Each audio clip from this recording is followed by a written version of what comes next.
Hello friends, मैं विकास आनंद आप सभी का स्वागत करता हूं आपके अपने स्टडी चैनल लक्ष्य एकेडमी पर। यूजीसी नेट जेआरएफ की जो स्पेशल सीरीज चल रही है for the paper one JRF हक से डेली सुबह 6 बजे मेरे साथ डिस्कस कीजिए। 5 one of the most important MCQs जो एग्जाम के पॉइंट ऑफ व्यू से काफ़ी इंपॉर्टेंट है। आज डिस्कस करने वाले हैं टीचिंग एप्टीट्यूड, और ये टीचिंग एप्टीट्यूड का दूसरा क्लास है और ओवरऑल जेआरएफ हक का 11वां बैच है। तो अगर अभी तक आप लोगों ने चैनल सब्सक्राइब नहीं है तो सबसे पहले सब्सक्राइब करो, बेल आइकन को जरूर क्लिक करना ताकि हर एक क्लास आपको मिस ना हो भैया। सभी का सभी देखो, और जिन्होंने अभी तक हमारे टैली देखो, चूंकि आप बहुत लोगों के पास नोटिफिकेशन नहीं आता है तो सारी क्लासेस की जो लिंक है वो टेलीग्राम चैनल पर शेयर कर दी जाती हैं ताकि कोई भी मिस ना हो। तो एटलीस्ट आपको सारी चीज़ें वहाँ पर मिल जाएंगी, और ऐप पर आपको बहुत सारे फ्री टेस्ट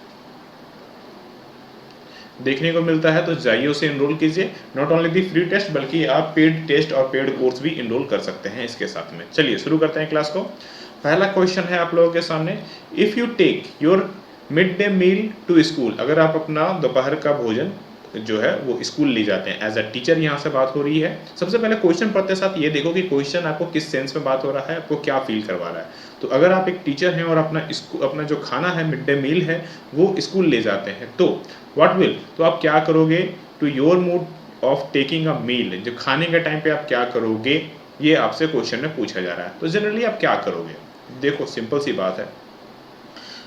अगर आप कहीं जॉब कर रहे हो, देखो not only for the school, यहाँ पर स्कूल की बात नहीं हो रही, मैं केवल स्कूल को छोड़ो, इवन आप कहीं जॉब भी कर रहे हो और आपके बहुत सारे कलीग्स हैं, तो इसी तरह से स्कूल में आपके बहुत सारे टीचर्स आपके कलीग हो गए, तो आप क्या करोगे, जनरली सबके साथ मिल बांट करके खाओगे। आप सपोज जैसे कि जनरली होता है हमारे ऑफिस में भी ऐसे ही होता है, 5-6 स्टाफ जितने भी टीचर्स हैं सारे अपने लंच ओपन करते हैं, सब मिल बांट के खाते हैं और मज़ा आता है। तो जनरली क्या करते हैं हम लोग, शेयर करते हैं।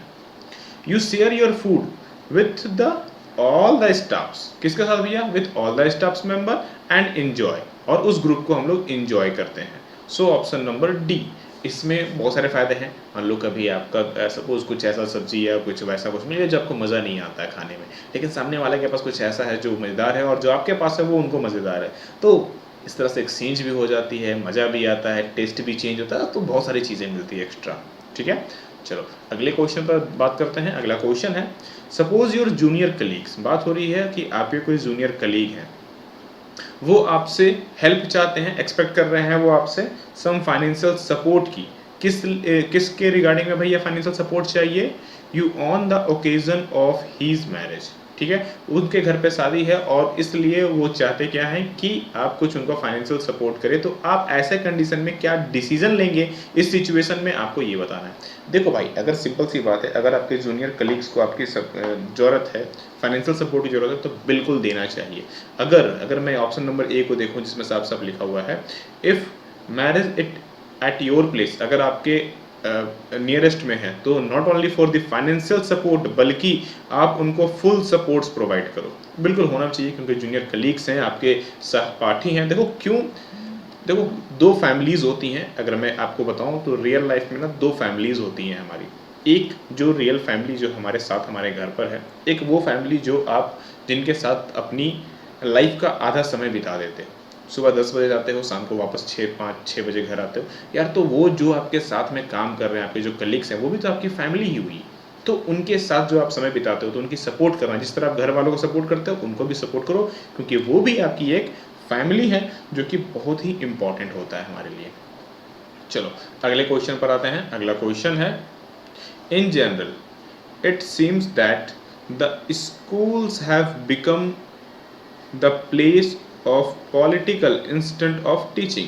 आप ये देखते हैं जनरली, जो आज के जो मॉडर्न स्कूल्स हैं, मॉडर्न एजेस हैं, वहाँ पर आप ये देखने को मिलता है कि आजकल स्कूल में टीचिंग के जगह पर पॉलिटिकल चीज़ें ज़्यादा होने लगी है, मतलब राजनीति ज़्यादा होती है।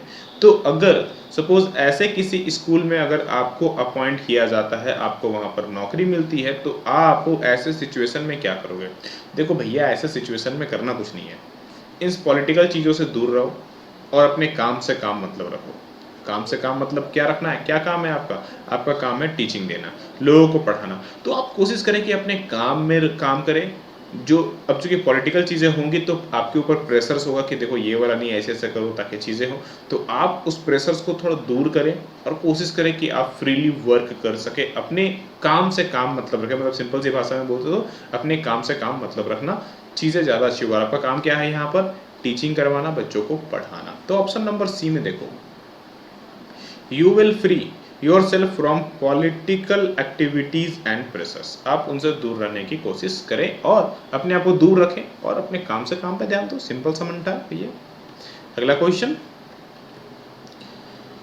Suppose a few teachers are busy in a cracking a filthy jokes. अगर भैया कुछ टीचर्स जो हैं वो बिजी हैं गंदे भद्दे जोक्स के, कब? There are leisure time of school, अपने फ्री टाइम पर, स्कूल के जो कुछ फ्री टाइम से बच गए हैं उन पर वो गंदे भद्दे जोक्स करने में बिजी हैं। और सबसे इंपॉर्टेंट तो यहाँ से क्वेश्चन अराइज होता है, you are also member of the group, आप भी उस ग्रुप का मेंबर हो, but unable to stop them, लेकिन आप उनको रोक नहीं पा रहे हो, रोकने में असमर्थ हो, कुछ लाइक दिस है। तो आप क्या करोगे? What would you like to avoid it? आप उन अवॉइड करने का क्या तरीका अपनाओगे? देखो, इन जनरली लाइफ में क्या होता है कि हम छोड़ देते हैं, यार हटाओ, इग्नोर कर देते हैं और आगे बढ़ जाते हैं। हटाओ उस ग्रुप से ही, या तो उनको इग्नोर कर देते हैं या तो उसमें शामिल हो जाते हैं, ठीक है, या तो फिर ग्रुप ही चेंज कर देते हैं। बट रियलिटी में हम बात कर रहे हैं एज अ टीचर। जब हम टीचर की बात करते हैं तो टीचर का एक फ़र्ज़ ये भी है कि लोगों को सही रास्ते पर लाया जाए। ना केवल आपको अपने स्टूडेंट्स को लाना है, बल्कि आपको अपने कलीग्स को भी, अगर वो भी गलत जा रहे हैं तो उनको भी आपको ट्राई करना है कि वो भी गलत रास्ते पर ना जाए। तो हम ये ट्राई करेंगे कि वो अपना टाइम और आप अपना टाइम इन चीज़ों पर बर्बाद ना करें। हम क्या ट्राई करेंगे कि मैं अपना टाइम, साथ ही साथ में उनका टाइम भी बर्बाद ना होने दो। सो option number A is a right answer, कि यहाँ पर दोनों लोग सुरक्षित होना चाहेंगे, ये बिल्कुल ट्राई करेंगे। बिकॉज ऑफ यहाँ टीचर की बात हो रही है, जनरल लाइफ में ऐसा होता नहीं है, बट भाई ऐसे ही करना है, आपको याद रखना है इन चीज़ों पे, ठीक है। चलो अगले क्वेश्चन पर आते हैं, लास्ट क्वेश्चन है आज का हमारा, when your parents visit your house. देखो अब यहाँ पर टीचर की बात नहीं हो रही है, मैं पहले बता दूँ, क्वेश्चन को ध्यान से समझना, यहाँ ना टीचर ना स्टूडेंट्स की बात हो रही है, एक जनरल लाइफ की बात हो रही है। When your parents visit your house, अगर आपके पेरेंट्स आपके घर में विजिट करते हैं, और सबसे इंपॉर्टेंट बात, आप शादीशुदा है, ठीक है ना, you gave them more respect in your in loss, आप अपने सास ससुर के अपेक्षा उनको ज़्यादा रिस्पेक्ट देते हैं। तो अंडर दिस कंडीशन, ऐसे कंडीशन में what will be expected by your life partner, या फिर योर लाइफ, आप लाइफ पार्टनर लगाओ ज़्यादा अच्छा वर्ड लगेगा, आप अपने लाइफ पार्टनर से क्या अपेक्षा रखते हैं। इस तरह से देखो, यहाँ पर नॉट ओनली फॉर दी ही सी, मैं यहाँ पर सी और ही के केस में नहीं आऊँगा, मैं दोनों के केस में आऊँगा, चाहे वो ही हो, चाहे वो सी हो, चाहे वो लड़का हो या लड़की हो। अगर आप अपने माता पिता को ज़्यादा रिस्पेक्ट दे रहे हो अपने सास ससुर के कंपैरिजन में, तो ये गलत है।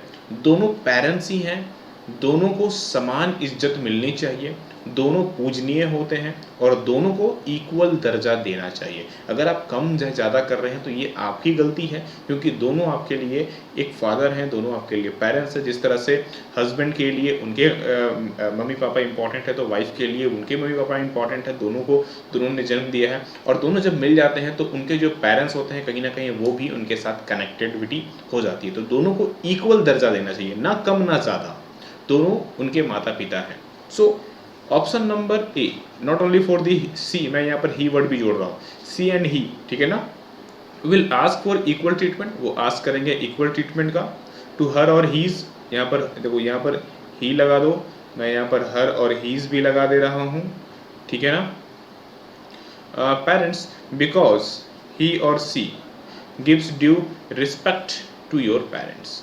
सो option number A is a right answer, हम इक्वल उनको दर्जा देने की मांग करना चाहेंगे और करना भी चाहिए, ठीक है। So option A is a right answer. तो ये थे 5 क्वेश्चंस, 5 में से आप लोगों ने कितने स्कोर किए कमेंट करके फटाफट करो। और इसी तरह के और भी आपको एमसीक्यूज चाहिए तो फटाफट हमारी डेली क्विज को ज़रूर ज्वाइन करो। देखो डेली क्विज में अभी तक हम लोगों ने लगभग 10,000 से ज़्यादा एमसीक्यूज कवर कर लिए हैं, और ये एमसीक्यूज पेपर 1 प्लस पेपर 2 दोनों को मिला करके कवर किया गया है, ठीक है।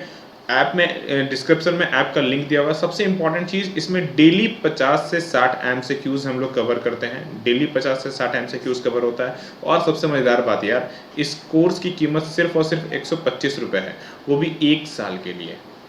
मतलब इतने में तो 1 लीटर पेट्रोल नहीं आता, उतने में 1 साल का आपको अनलिमिटेड एमसीक्यूज मिल रहा है। अब ज्वाइन नहीं करोगे, एक आप मार्केट से बुक भी खरीदने जाओ, 200-250 का बुक मिलेगा, कितने एमसीक्यूज मिलेंगे? 10,000 एमसीक्यूज मिल भी जाए तो बहुत बड़ी बात है। 200-250 की जो बुक्स आती है उसमें मुश्किल से 2000 क्वेश्चंस मिलते हैं, उससे ज़्यादा नहीं मिलता है। और इसमें आपको ऑलरेडी 125 रुपये में 10,000 मिल चुके हैं, प्लस अभी 1 साल तक कंटिन्यूसली 50-60 50-60 50-60 क्वेश्चन मिलते रहेंगे, मिलते रहेंगे, मिलते रहेंगे। भाई अब नहीं तो कब? ठीक है, तो ज़रूर इनरोल करना है। डिस्क्रिप्शन में ऐप का लिंक दिया हुआ है। मिलते हैं नेक्स्ट क्लास में। आप सभी लोगों को राधे राधे।